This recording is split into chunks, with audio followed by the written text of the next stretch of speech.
Hai Propaners, kita bertemu lagi dalam Propan Podcast. Kali ini kita akan berbincang-bincang dengan Pak Yanuar. Pak Yanuar ini sudah punya pengalaman 10 tahun di bidang pengecatan PIU. Ya, kita akan berbincang-bincang tentang PIU kali ini. Ya, selamat pagi Pak Yanuar. Pagi Pak Harsono. Ya Pak Yanuar, ngomong-ngomong tentang PIU ya, saya merasa banyak tukang-tukang atau customer yang masih merasa gamang, dalam arti ragu, saya pakai PIU itu bisa atau enggak gitu. Kan mereka kebanyakan pakai melamin ya. Itu kira-kira apa yang mendasarin keraguan itu? Jadi sebenarnya ada banyak faktor Pak Har. Jadi kalau kita ngelihat di Indonesia ini kan banyak sekali nih ya pengguna melamin ya. Nah, alasannya kenapa orang-orang tuh susah banget kita alihkan ke PIU itu karena memang satu faktor dari harga. Ya kita tahu melamin memang lebih murah dibandingkan PIU. Kemudian secara harganya ya. Terus kemudian kedua, banyak sekali juga orang yang berasumsi bahwa aplikasi PIU itu lebih susah dibandingkan melamin.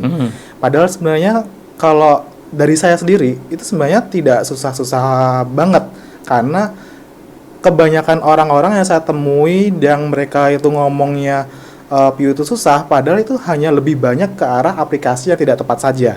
Jadi seperti itu. Jadi masih banyak orang-orang yang mungkin belum begitu kenal tentang PIU itu sehingga nyebut itu PIU itu susah.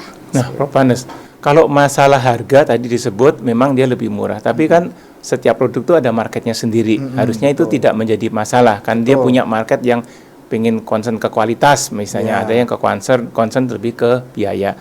Nah, tapi saya tertarik, mereka ragu atau takut atau khawatir dengan memakai PIU karena tingkat kesulitannya. Nah, sebenarnya apa yang membuat mereka itu merasa sulit dengan PIU? Toh PIU dan melamin sama-sama dua komponen, sama-sama disemprot. Harusnya kan logikanya aplikasinya sama ya, kira-kira seperti itu.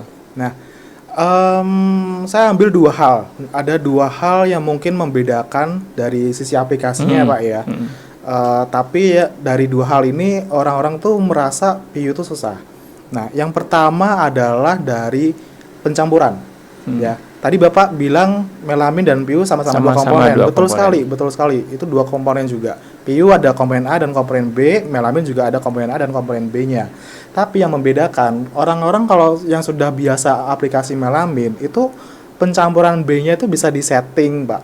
Jadi bisa ada yang dilebihkan, ada yang dikurangin, tujuannya untuk mempercepat pengeringan, ataupun untuk memperlambat pengeringan di saat kondisi sedang lembab ataupun sedang hujan. Lebih banyak kan ke arah sana tuh orang-orang. Tapi hal itu terus kemudian dipraktekin tuh ke PIU. Nah, ini yang salah. Sebenarnya kalau PIU itu tidak boleh diutak-atik komponen B-nya. Di perbandingannya fix ya. Betul. Jadi kalau PIU di sini ya, di sini ada kalengnya, komponen A-nya 2 bagian, komponen B-nya 1 bagian, ya itu harus dilakukan. Jadi 2:1. Kalau melamin 9:1. Itu bisa disetting 9:2, 9:0,5.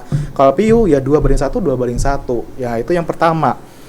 Efeknya apa kalau misalkan pencampurannya tidak sesuai yang dianjurkan gitu ya. Misalkan 2:0,5 ataupun 2:1,5 gitu ya. Efeknya bisa bervariasi, bisa filmnya lunak, kemudian tidak kering, kemudian filmnya pecah dan lain sebagainya. Nah itu orang-orang kan jadi akan berpikir, oh PIU itu susah ya aplikasinya ya, dia harus saklek 2:1, 2:1, tidak bisa diutak-atik addernya. Kemudian yang paling banyak juga adalah tentang kesalahan penggunaan thinner, atau mungkin bukan kesalahan penggunaan thinner ya, saya bilangnya salah memilih, ketidak tepat untuk memilih thinner yang digunakan. Nah, melamin itu thinner yang digunakan tuh thinner serbaguna ya, atau thinner high gloss bisa. Tapi kalau PIU, dia harus menggunakan thinner PIU, Pak. Tidak boleh menggunakan thinner selain thinner PIU. Tadi kalau pakai thinner serbaguna, itu nggak bisa. Karena PIU itu sebenarnya sensitif terhadap alkohol dan air. Nah, kandungan pada thinner serbaguna itulah yang ada banyak kandungan alkoholnya, ada kandungan airnya, itu yang tidak boleh dicampurkan dengan PIU. Supaya kalau ketika tercampur nih Pak, ketambahan ada kandungan alkoholnya gitu ya, itu bisa berakibat filmnya juga lunak. Seperti itu. Jadi itu tuh banyak ya, dua hal ini yang paling umum terjadi di lapangan. Nah, Prof. Panes, ingat bahwa kalau kita mengaplikasikan melamin, kita mau mengatur perbandingan hardener dan komponen A-nya itu boleh setengah suka-suka lah ya. betul. Karena orang kadang pengen mencampurkan hadana lebih banyak supaya lebih cepat kering, pengen lambat kering dikurangin dan sebagainya. Tapi untuk PU itu udah fix, tidak boleh ada dirubah-rubah ya. Kalau kita ikutin itu harusnya PU tidak masalah dan itu sangat mudah ya. Kenapa bisa begitu? Mungkin karena yang PU itu benar-benar reaksi kimia murni ya. Sedangkan kalau yang di melamin itu saya ingat waktu SMA dibilang itu hadananya itu cuman katalisator. Jadi mau banyak mau sedikit cuman memperlambat prosesnya saja, tapi reaksinya tetap sama. Nah itu Prof Manus. Jadi kalau kita pakai PU, buang semua kebiasaan kita aplikasi melamin ya. Kita harus pakai dengan perbandingan yang tepat sesuai anjuran. Nah yang kedua yang lebih menarik nih, yang paling banyak salah rasanya orang seringkali kan, ini sama-sama solvent base, campur thinner sama aja. Nah itu nggak boleh juga untuk PU. Sebaiknya paling aman ya cari thinner poliuretan. Ya syukur bisa dengan merek pabrikan yang sama itu akan lebih bagus. Tapi kalau enggak, minimal harus thinner poliuretan karena kandungan air atau alkohol itu yang membuat finishingnya tidak bagus lagi. Nah ngomong-ngomong mengenai air, seringkali juga ada teman yang ngomong yang frustasi dengan PU nih, dia bilang saya setiap kali nyepray PU sudah pakai alat yang mahal, beli kompresor yang bagus, tetap hasilnya bintik. Nah bintik ini apakah disebabkan karena kandungan air tadi, dan airnya dari mana? Kalau thinnernya udah bagus, dia bilang sudah pakai thinner yang bagus, alat yang bagus, kok masih bintik juga? Kira-kira dari mana itu? Nah, air bisa datang juga dari faktor kompresor, Pak. Nah, kalau aplikasi PU kan lebih banyak aplikasinya by spray ya, Pak ya. Pasti. Dan itu dari kompresor digunakannya. Nah, kompresor ini itu dia kan menghasilkan angin ya. Nah, karena proses penghazilan angin ini, kalau misalkan pas kondisi dimatikan si kompresor ini, terus diendapkan gitu ya dalam satu malam, itu bisa terjadi kondensasi. Ya, kondensasi udara yang kemudian berubah menjadi air.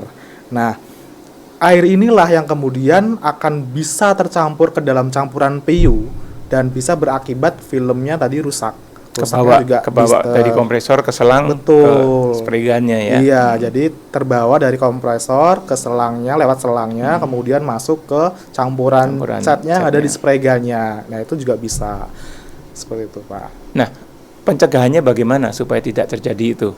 Nah, gampang banget. Jadi gini, orang-orang kalau di workshop yang sudah biasa aplikasi spray gun itu seharusnya tahu ada rutinitas setiap paginya itu ada pembuangan air di kompresornya. Jadi kalau kompresornya dibuka gitu ya, dibuka sedikit supaya keluar airnya. Betul, ada pipa kecil di bawahnya, istilah orang Jawanya ditap, Pak. Itu dikeluarkan kondensasi udaranya itu yang sudah berubah jadi air.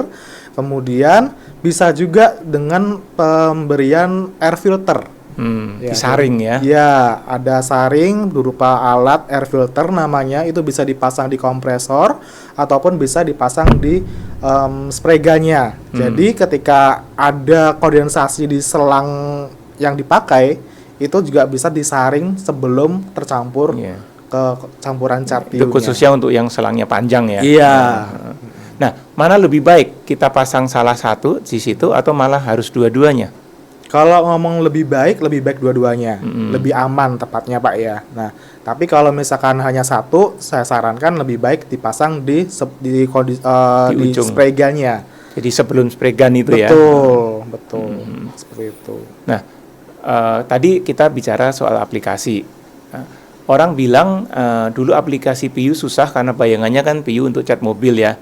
Itu juga sangat sensitif terhadap debu. Jadi dispray, begitu tunggu kering, debu nempel. Nah, apakah PU sekarang dalam perkembangan yang sekarang masih seperti itu atau sebenarnya itu mitos saja?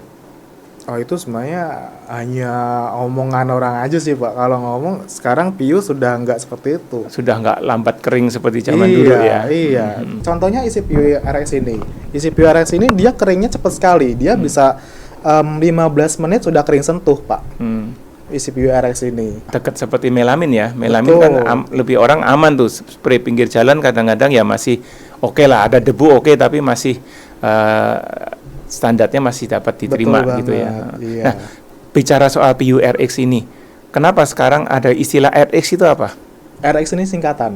Hah? Singkatannya adalah ready mix. Ready mix. Iya. Nah, kelebihannya apa? Kan kita punya PU-PU yang lain. Kalau saya lihat di sini ada PU akrilik, kita ada PU easy to use dulu ya Iya. waktu awal-awal. Betul. Nah, kenapa sekarang keluar lagi baru yang namanya PU RX? Nah, ada cerita di balik munculnya ECPU RX ini, Pak. Jadi sebenarnya ECPU RX ini adalah hasil simplifikasi dari produk Propan easy to use. Ya. Propan easy to use PU yang kemasan 1 liter set, Pak. Jadi mungkin Bapak kalau tahu easy to use PU yang kemasan 1 liter set tuh dalam satu box, ya, boxnya seperti ini, cuman warnanya orange, itu ada isinya komponen A, catnya, kemudian komponen B atau hardenernya, dan terakhir ada thinnernya, Pak, di sana.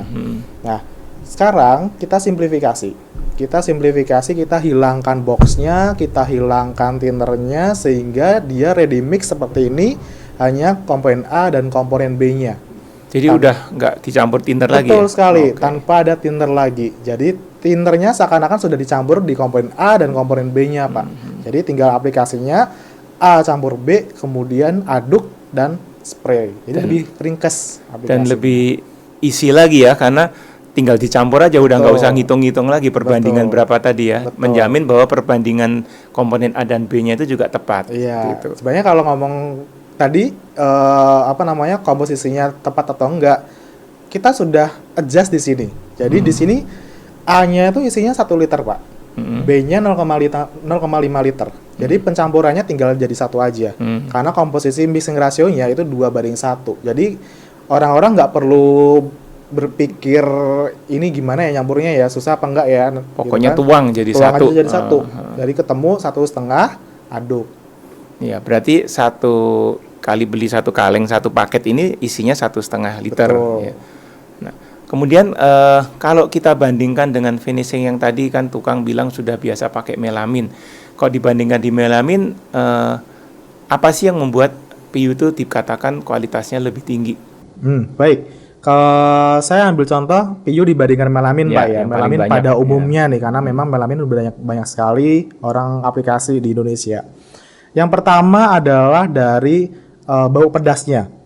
Bapak mungkin tahu melamin itu ada mengeluarkan emisi formaldehyde. Yang emisi formaldehyde ini dia jadi baunya pedas, pedih di mata, jadi kayak pengen nangis, Pak. Itu pada saat aplikasi maupun sudah kering. Nah, kalau PU dia tidak ada mengeluarkan bau pedas.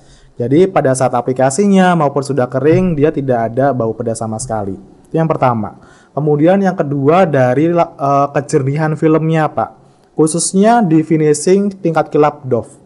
Ya, kalau melamin kita bisa lihat lapisan filmnya itu untuk yang kilap doff itu cenderung milky. Tidak jernih lah ya. Tidak jernih, balik agak putih dikit gitulah. Nah, tapi kalau PU dia bisa jernih dia meskipun di tingkat kilap doff. Jadi dia masih bisa mengekspos serat kayunya dengan sangat baik. Nah, kemudian yang ketiga dari sisi fleksibilitas. Nah, ini penting sekali, Pak. Jadi kalau kita ngomong melamin itu dia lapisan filmnya keras, tapi kerasnya dia getas. Dalam arti dia bisa ada potensi pecah, apalagi kalau misalkan ada kelembapan di sekitarnya. Ya, seperti kaca lah ya. Dia tahan gores, tapi kalau kebentur Betul, mudah pecah. pecah seperti itu. gitu. Jadi hubungannya kemana nih, Pak? Nah, hubungannya tuh ke arah kembang susut kayu.